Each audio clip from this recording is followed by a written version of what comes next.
Think of a pig. What is a pig? If you're a child, a pig is the pink thing that goes oink and runs away from the big bad wolf. If you're a farmer, a pig is something you look after and a source of income. If you're a butcher, then like the farmer, a pig is a source of income, but rather than looking after it, you cut it into pieces. If you're a vet, the pig is your patient. What we know is a mixture of what we have learned, what we have experienced, our values, and our motivation for learning. Knowledge is bound up with what we do. People from different professions have different perspectives, different mindsets, different languages, different values, and often different interpretations of the same words. This makes it quite difficult for people to communicate, never mind to share knowledge and learn from each other.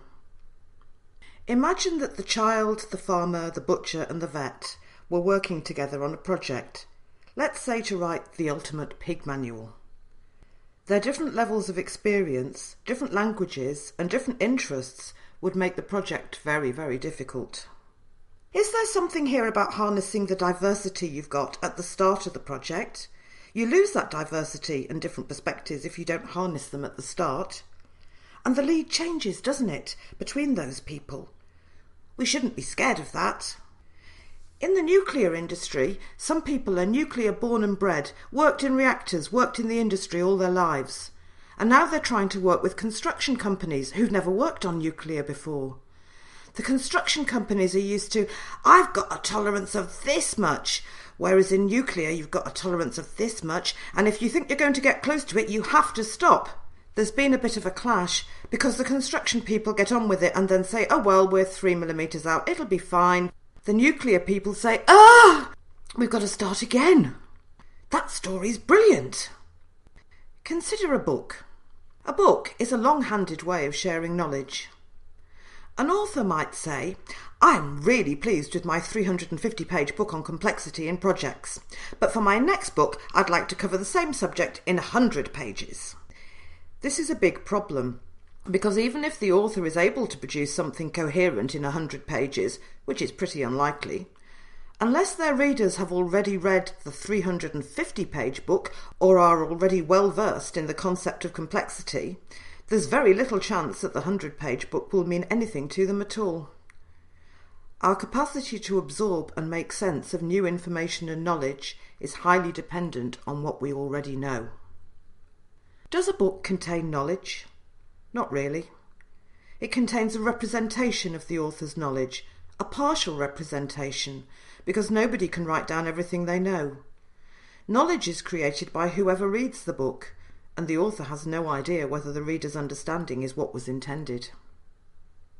Now consider online communities. The big difference between an online community, like the Major Projects Knowledge Hub, and a book is that the online community contains people. People are part of the knowledge resource.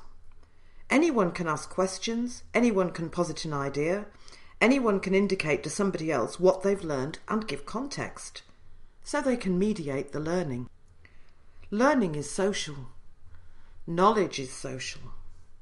Social interaction is so important, it brings knowledge to life.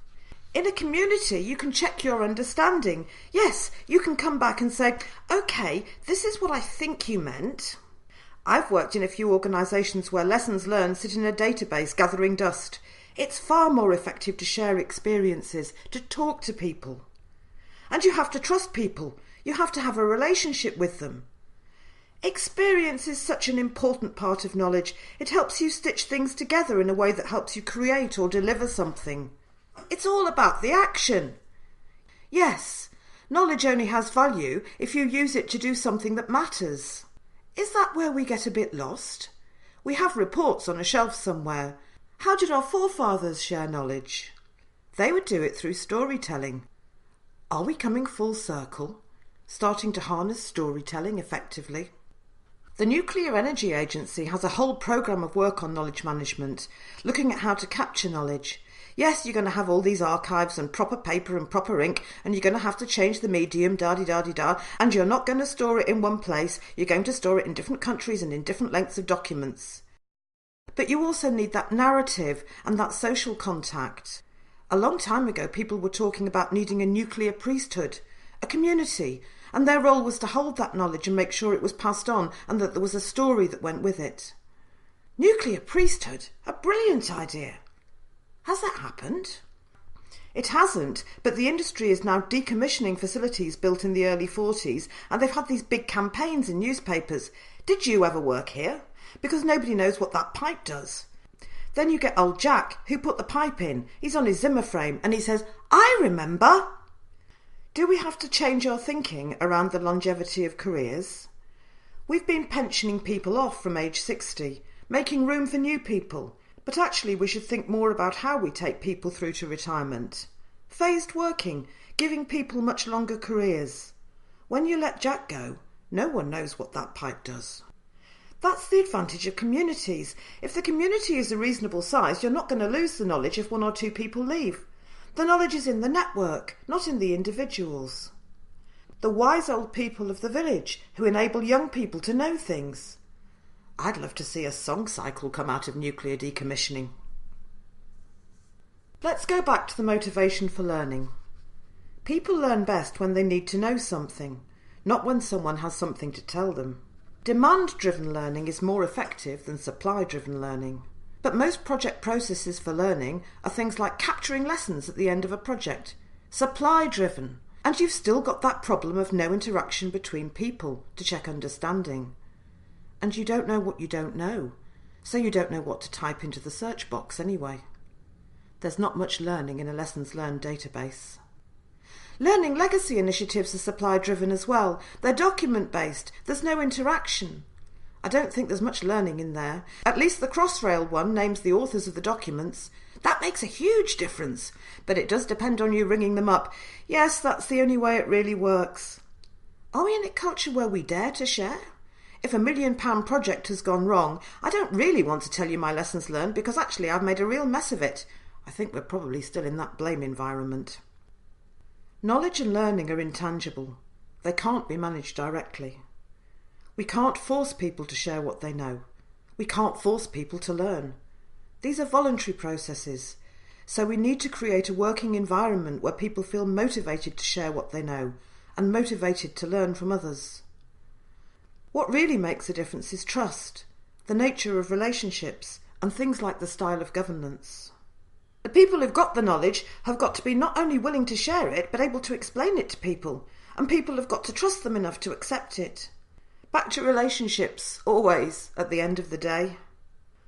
One of the challenges for projects is the drive for efficiency, which sometimes delivers efficiency over effectiveness, particularly in terms of learning. We need time and resources for learning and reflection. Building learning into projects as part of the fundamental requirement is a good thing, something worth doing, but we need to understand its value. Knowledge management, learning, organisational learning, whatever we call it, is a means to an end. The end is better decision making, more effective actions, and positive contributions to project and organisational goals. That's where the value is. We've got a big efficiency drive and people go, well, show us how much you're saving. I go, well, I could tell you the accidents we haven't had. Then they cut it all and there's a big accident and it's, oh, we've got to reinvest in that. It's very hard to prove the accidents or the incidents that didn't happen because you did the learning. Sometimes you spend more money trying to quantify the benefits than on just doing what obviously needs to be done anyway. Rather than capturing everything, let's use knowledge management methods like project pre-mortems or peer assists, as well as post-mortems. A group of experienced people sit down with a new project team to go through things. You can program that in, you can schedule it, you can cost it at the start of the project. It takes time, but think of the mistakes you won't make because you spent a couple of days at the start. Some learning can't be scheduled. That's where communities come in. People that know each other, trust each other, know they can talk to each other. When some learning is needed, they know where to go for help. So invest in the communities. Then you're not going to spend 5 days trying to find the right person to ask. You're going to know where to go. You can't schedule seeking and offering advice when you don't know what's going to happen, but you can schedule community building. Are you sharing what you know What kind of learning legacy will you pass on to the next generation? Leaving a legacy. Isn't that what we all aspire to? What do you think?